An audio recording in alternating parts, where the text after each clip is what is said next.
Bonjour et bienvenue dans le programme de formation à l'évangélisation Impact Multisite.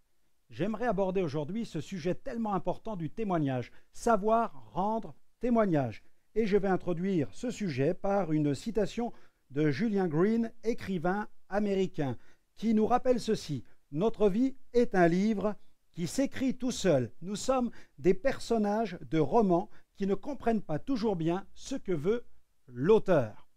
Nous sommes appelés à donner gloire à Dieu. C'est pourquoi ne craignons pas de dire ce que Dieu a fait et ce qu'il fait chaque jour dans notre vie. D'ailleurs, le psalmiste nous exhorte à faire connaître les œuvres de l'Éternel. Dans le psaume 105, verset 1er, il est écrit « Louez l'Éternel, invoquez son nom, faites connaître parmi les peuples ses hauts faits ». N'est-ce pas là un appel direct à rendre témoignage? C'est d'ailleurs ce que Jésus réclamait de tous ceux qu'il bénissait. Au possédé de Gadara, Jésus a dit « Retourne dans ta maison ». Dans Luc 9, verset 39, « Retourne dans ta maison, raconte tout ce que Dieu t'a fait ». Il s'en alla et publia par toute la ville tout ce que Jésus avait fait pour lui. Après l'entretien qu'elle eut avec Jésus, la femme samaritaine s'est empressée d'aller raconter aux gens de la ville tout ce que Jésus avait fait pour elle. Voilà ce qu'elle a déclaré dans Jean 4, 28. « Venez voir un homme qui m'a dit tout ce que j'ai fait. Ne serait-ce point le Christ ?» Ils sortirent de la ville et ils vinrent vers Jésus, ils vinrent vers lui. Plusieurs des Samaritains de cette ville crurent en Jésus à cause de cette déclaration formelle de la femme. « Il m'a dit tout ce que j'ai fait. » L'une des meilleures façons de donner gloire à Dieu consiste à rendre témoignage de ce qu'il a fait dans notre vie. Mais comment rendre témoignage efficacement? Je vous propose de découvrir la méthode de l'apôtre Paul, la méthode de Paul. Les Actes des Apôtres nous offrent un formidable mode d'emploi pour apprendre à rendre témoignage. En effet, ils contiennent plusieurs passages où nous découvrons l'apôtre Paul en train de témoigner de sa rencontre personnelle avec Jésus. Et ces sources sont précieuses, car elles nous permettent de découvrir la méthode de ce grand homme de Dieu. Celle-ci respecte un ordre chronologique. Son témoignage ressemble à une forme de trilogie, soit une pièce en 3 actes. Il explique ce qu'il était avant sa rencontre avec Christ, ce qui s'est passé au moment de cette rencontre et ce qu'il est devenu suite à cette rencontre. Ce témoignage en 3 points apparaît clairement au moment de son entretien avec le roi Agrippa. Ce qu'il était avant sa rencontre avec Christ. Acte 26, versets 4 à 11. Ce qui s'est passé au moment de cette rencontre. Acte 26, versets 12 à 18. Ce qu'il est devenu suite à cette rencontre. Acte 26, versets 22 à 29. En tant que témoins, nous sommes tous appelés à rendre témoignage. Il est donc indispensable pour celui qui nous écoute d'entendre un témoignage clair, avec des points bien définis. Dites ce que vous étiez avant de rencontrer Jésus, et ce, sans exagération. Évitez aussi de trop parler de vos anciens péchés. Si vous vous en parlez, que ce soit vraiment dans un but constructif. Il ne faut pas, en tout cas, leur faire une trop grande publicité. Expliquez clairement comment s'est passée votre rencontre avec le Seigneur, en évitant bien entendu tous ces mots qui appartiennent au patois du Canaan évangélique. Dites simplement ce que signifie pour vous le fait d'avoir reçu Jésus dans votre vie comme Sauveur et Seigneur, le fait d'être chrétien. Expliquez quels sont les privilèges de la vie en Christ. Donnez des détails sur ce que vous apporte la foi dans la vie de tous les jours. C'est la vérité qui libère, et c'est elle que l'esprit de vérité veut confirmer. Il va de soi qu'un témoignage, ça se travaille, ça se prépare. Prenez le temps, par exemple, de vous enregistrer et de vous écouter. Vous pouvez le faire directement à partir du micro intégré à la plupart des ordinateurs de nouvelle génération. Vous pouvez aussi, si vous le souhaitez, écrire votre histoire sur une simple feuille de papier ou la taper sur votre logiciel de traitement de texte. Ne perdez pas de vue que vous devez respecter le principe des 3 parties. Et puis, n'hésitez pas à rendre témoignage quand on vous le demande, que ce soit dans une réunion publique d'église ou dans une rencontre de maison. Plus vous témoignez, plus vous progresserez dans la façon de rendre témoignage. Plus que jamais, nous devons considérer la puissance qui se trouve dans le témoignage personnel. La plupart d'entre nous, nous sommes venus à Jésus grâce à un chrétien qui nous a rendu un jour témoignage. C'est grâce aux témoignages des chrétiens au fil des siècles que l'Évangile est parvenu jusqu'à nous. Savez-vous que 80% des nouveaux qui viennent dans nos rassemblements, dans nos rencontres d'église ou dans nos réunions de maison viennent invités par des amis? D'ailleurs, un sondage a été effectué auprès de 8000 personnes afin de savoir ce qui les avait conduites à donner leur vie au Christ et à s'attacher à une église. Le résultat fut surprenant. Pour 1 à 2%, une manifestation surnaturelle de l'esprit. Pour 2 à 4%, les programmes, animations qui touchent l'enfance ou la jeunesse. Pour 6 à 8%, le ministère en place. Pour 70 à 90%, le témoignage d'amis ou de relations. Il y a vraiment de la puissance dans le témoignage personnel. Deuxième point, il y a de la puissance dans les histoires. L'histoire bouleversante du jeune Nicky Cruz fut certainement l'un des outils d'évangélisation les plus puissants du XXe siècle. Celle-ci nous est racontée dans un livre et un film intitulé « La croix et le poignard ». Le livre a été publié en 1963 et il a été distribué à plusieurs millions d'exemplaires. Le film a été produit en 1969 et il met en scène des acteurs bien connus du cinéma hollywoodien, Pat Boone dans le rôle du pasteur David Wilkerson et Eric Estrada dans le rôle de Nicky, un jeune chef de gang du ghetto new-yorkais qui se convertit à Jésus-Christ. Cette histoire est pleine de suspense et de rebondissements et elle présente d'une façon bouleversante l'immensité de l'amour de Dieu à l'égard de ceux qui nous semblent trop souvent irrécupérables. Et malheureusement, il faut le reconnaître, nous ne témoignons pas suffisamment. Nous pensons trop souvent, et cela à tort, que si nous n'avons pas vécu une vie semblable à celle de Nicky Cruz, notre témoignage n'intéressera personne. J'ai le sentiment même parfois que certains chrétiens regrettent presque de ne pas avoir été drogués ou voyous avant de se convertir. Pas besoin de vivre la vie d'un chef de gang pour devenir un témoin efficace.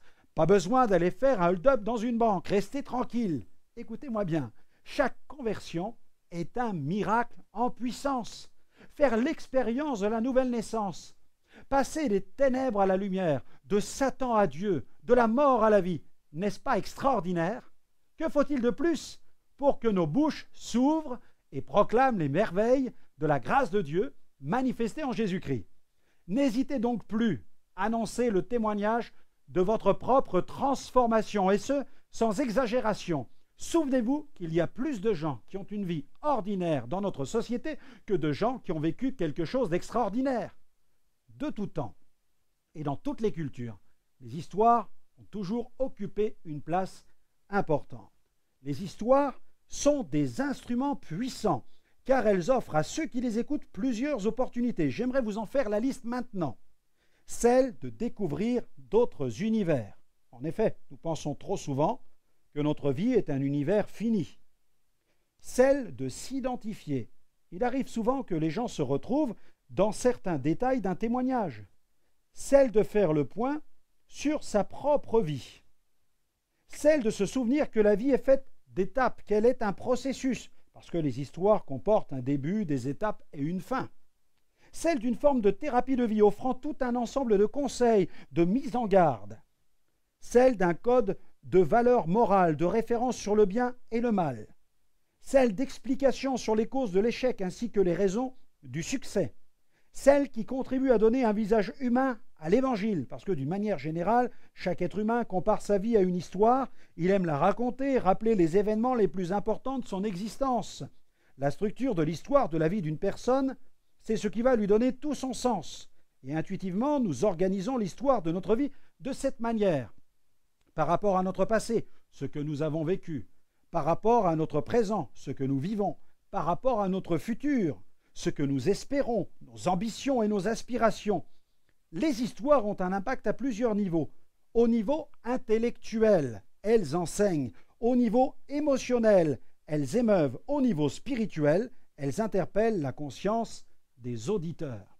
Chuck Swindoll a déclaré « Un sceptique pourra critiquer votre doctrine ou attaquer votre Église, mais il ne pourra pas honnêtement ignorer le fait que votre vie a été changée. » Notre témoignage vécue et racontée, offre un merveilleux raccourci vers Jésus. Rien ne parle plus fort qu'une vie changée. L'apôtre Paul déclare d'ailleurs dans sa deuxième épître aux Corinthiens au chapitre 3 et au verset 3, il dit « Vous êtes manifestement une lettre de Christ, écrite par notre ministère, non avec de l'encre, mais avec l'Esprit du Dieu vivant, non sur des tables de pierre, mais sur des tables de chair, sur les cœurs. » Amen. Amen. Il y a de la pertinence dans les histoires et cette pertinence reste vraie encore aujourd'hui. Qui ne connaît pas Pierre Bellemare? Tous, nous avons vu à un moment ou à un autre un de ses livres dans le rayon d'un supermarché. Et ici, j'ai le script, le script d'une interview qui a été réalisée sur le site de l'Internaute Livre. Voici le contenu de cette interview. Voilà, le chroniqueur pose quelques questions donc au célèbre écrivain. Et voilà ce qu'il lui pose comme question. Voilà la première question. Où trouvez-vous toutes ces histoires vraies? Quelles sont vos sources d'informations? Pierre Bellemare répond. Nos histoires sont pour la plupart fournies par la presse mondiale qui est lue par 2 documentalistes multilingues. Cela représente 80% des histoires et 20% par des lecteurs, auditeurs ou téléspectateurs. Quels journaux lisez-vous pour trouver ce genre d'histoire? Pierre Bellemare répond. Nous lisons la presse quotidienne du monde entier. Par exemple, en France, Le Parisien, Marianne, la presse quotidienne régionale, même Le Monde et Libération. Comment vous est venue l'idée de raconter des histoires? L'écrivain répond. Nous avons commencé avec Jacques-Antoine sur Radio Luxembourg dans les années 52-53. Nous racontions le dimanche soir à 20h30 une histoire qui durait une demi-heure. Cette série a duré quelques années et s'est arrêtée peu de temps après la création d'Europe 1 à laquelle j'ai participé. Les 2 stations étant concurrentes, il fallait choisir. Une émission de radio s'oublie très vite, 6 mois après sa fin, plus personne ne sait qu'elle a existé. Et pourtant, curieusement, 5 ans, 10 ans, 15 ans après les histoires vraies, on continuait à nous en parler. Quand Europe 1, en 1972, m'a proposé une seconde émission sur son antenne en dehors des jeux que j'animais entre 11h30 et 13h, j'ai proposé de raconter à nouveau des histoires. Les dossiers extraordinaires étaient nés. Et l'aventure allait durer 14 ans. J'ai l'impression que tout ce qui est irrationnel vous passionne, monsieur Bellemare. Comment cela se fait-il? Pierre Bellemare répond. Nous sommes depuis 30 ans plongés dans des faits divers bien réels et nous avons collectionné parallèlement des faits divers irrationnels et incroyables. Certaines de ces histoires qui composent le dernier livre sont entre nos mains depuis plus de 20 ans. Nous avons décidé d'en faire profiter un plus large public. Je me garde de prendre position sur la réalité ou l'irréalité de ces histoires. Avec Grégory Franck, nous avons trouvé la solution en inscrivant en 4e de couverture « Croire ou rêver, pourquoi choisir ?» Avez-vous une recette particulière pour arriver à tenir si bien en haleine vos lecteurs, auditeurs et spectateurs? Pierre Bellemare répond. On ne peut pas résumer l'histoire ou l'écriture à une formule. Cependant, nous appliquons la règle radiophonique. Une histoire doit commencer très fort, avoir un ventre très fort et une chute très forte. Plus l'histoire est sombre, plus elle vous intéresse? Pierre Bellemare répond. Non, ce n'est pas le poids tragique d'une histoire qui force mon intérêt, c'est son déroulement surprenant, les caractères particuliers des héros ou héroïnes. Il faut qu'une histoire me surprenne pour qu'elle m'intéresse. Heureusement, l'humanité est très surprenante. Cette conclusion de Pierre Bellemare est très intéressante parce qu'il insiste sur, d'abord, la structure de l'histoire, son déroulement et le caractère du protagoniste. Retenons bien ce que Pierre Bellemare souligne. Ce n'est pas le poids tragique d'une histoire qui force mon intérêt, c'est son déroulement surprenant, les caractères particuliers des héros ou héroïnes. Il est donc important de soigner son témoignage, d'apprendre à bien le mettre en valeur, de mettre en valeur les différents éléments qui constituent cette histoire. La façon de dire les choses, de les raconter, joue un rôle très important. Bien raconter son histoire, ça s'apprend. Point numéro 4. Conseil pour l'élaboration de son témoignage. Écrire, c'est souvent le meilleur moyen de faire ressortir les idées maîtresses d'une histoire. L'écriture permet de dégager une structure logique, ce qui est très important car pour bien rendre témoignage, il est crucial de bien maîtriser les différentes phases qui constituent son histoire. Un exercice peut s'avérer très profitable. Il s'agit du témoignage chrono. C'est un exercice qui se fait à deux. En 3 minutes, il faut rendre témoignage à l'autre. Ainsi, pendant que le premier témoigne, le second, quant à lui, chronomètre. Et le peu de temps imparti oblige celui qui témoigne à aller à l'essentiel. Impossible de se perdre dans toutes sortes de digressions. Cet exercice est très utile aussi pour apprendre à rendre témoignage dans la vie de tous les jours. Les rencontres que nous faisons chaque jour se font la plupart du temps dans un délai très court, quelques minutes. Que ce soit dans le métro, le bus, chez un commerçant ou pendant la pause au travail, lorsque l'opportunité de glisser quelques mots de sa rencontre personnelle avec Jésus se présente, il est important de raconter son témoignage simplement. Quelques conseils pratiques quand vous rendez témoignage en public, dans une église par exemple. Tout dépend du temps que le pasteur vous accorde. Il est toujours important de lui demander de combien de temps vous disposez. Ensuite, il faut veiller à bien respecter le timing. Bien des téléphones portables disposent aujourd'hui d'un chronomètre. C'est bien de s'en servir, car souvent, quand on prend la parole en public, on perd la notion du temps qui s'écoule. Dans la rue, par contre, c'est encore différent. Comme ici, à Monaco, où Karim est en train de témoigner sur le port en plein cœur de la ville. Le public est mobile. Il ne faut surtout pas perdre de temps et aller tout de suite à l'essentiel. Dans la rue, je recommande à mes équipiers de témoigner en s'appuyant non pas sur 3 points, mais sur un point, une idée maîtresse. Ça ne doit pas durer plus de 2 minutes. Plusieurs brefs exemples. Par exemple, avant, j'étais vide, etc. Alors on raconte son histoire, et maintenant, Jésus a comblé le vide de mon cœur. Il a pardonné et il m'a donné son amour. Voici un autre exemple. Avant, ma vie n'avait pas de sens. Voilà, alors rapidement, en 2 minutes, on explique. Mais ma rencontre avec Jésus m'a donné un vrai sens. Cette rencontre a donné un sens à ma vie. Je sais maintenant pourquoi j'existe. Il faut toujours bien intégrer qu'un programme de rue repose sur toute une succession d'impacts dynamiques qui durent moins de 3 minutes. Des mimes, des sketchs, des chorégraphies, un témoignage et une prédication incisive. Dites la vérité sans rien exagérer. Il ne faut surtout pas s'inventer une vie que l'on n'a jamais vécue. N'attendez pas d'être parfait pour commencer non plus. Faites-le avec plaisir, même si certains éléments concernant votre vie passée ne sont pas très glorieux. Soyez aussi vous-même. N'essayez pas d'imiter quelqu'un. Soyez succinct, intéressant. Ne vous perdez pas dans des détails inutiles. Ne vous focalisez pas sur le passé. Ne perdez pas non plus l'objectif qui consiste à faire prendre conscience à celui qui vous écoute de la nécessité de recevoir Jésus. Et puis surtout, quand vous témoignez, ne portez jamais atteinte à quelqu'un. Ayez une position naturelle, ne criez pas, ne gesticulez pas, ne mettez pas mal à l'aise vos auditeurs. Si vous parlez avec une personne, regardez-la. Si vous parlez à un grand nombre de personnes, dirigez votre regard vers le milieu de l'auditoire. Ne mitraillez pas de paroles, n'endormez pas non plus ceux qui vous écoutent. Marquez des pauses et permettez ainsi à vos auditeurs de réfléchir et dans certains cas, pourquoi pas, de rire. Autre conseil, aidez-vous d'un storyboard. Voilà, le storyboard, ou scénarimage en français, est la représentation illustrée d'un film avant sa réalisation. Il s'agit là d'un document technique, généralement utilisé au cinéma, en pré-production, afin de planifier l'ensemble des plans qui vont constituer le film. Pour que votre histoire intéresse, il est important d'en faire ressortir les grandes lignes, comme dans un film. Souvenez-vous de la formule en 3 actes.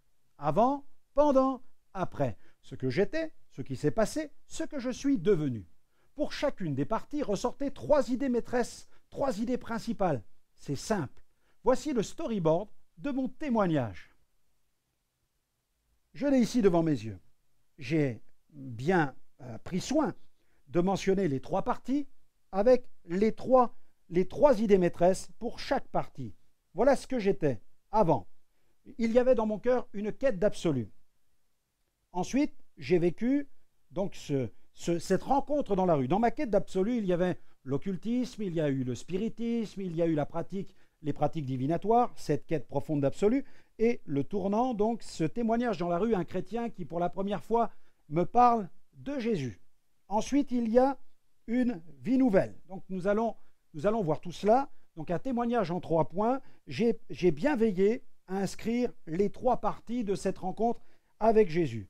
Quête d'absolu, occultisme, désespoir. Voilà ce qu'était ma vie. Quête d'absolu, occultisme, désespoir. C'est ce que je vivais avant. Ensuite, un témoignage dans la rue, une invitation à venir dans une assemblée où je vis une visitation, et dans l'assemblée, la révélation donc de Jésus. Je rentre à la maison, j'annonce l'évangile, c'est la révélation de Jésus dans la famille. Premier point, quête d'absolu, occultisme, désespoir. Deuxième point, témoignage dans la rue, visitation par le Saint-Esprit dans l'assemblée, révélation dans la famille, j'apporte la bonne nouvelle. Et troisième point, une vie nouvelle, une vocation, l'appel à servir le Seigneur et à prêcher la bonne nouvelle, et un ministère qui s'est développé au fil des années. Voilà, il est possible de rendre témoignage très simplement. Aidez-vous du storyboard sur une feuille de papier, tout simplement. Mettez ces petits carrés, préparez votre témoignage, travaillez-le et apprenez à rendre témoignage et vous allez devenir un témoin efficace. Voilà, notre programme se termine. J'espère que vous aurez apprécié tous les conseils que je viens de vous partager. N'hésitez pas à vous équiper et à visiter notre site. Il faut absolument se former dans le cadre de l'évangélisation. Vous pourrez trouver dans notre boutique divers ouvrages, mais aussi des CD, des DVD qui pourront vous aider à progresser dans l'œuvre d'évangélisation. N'attendez plus, visitez notre site et puis gardez le contact avec nous. Œuvrons ensemble dans la moisson et à bientôt.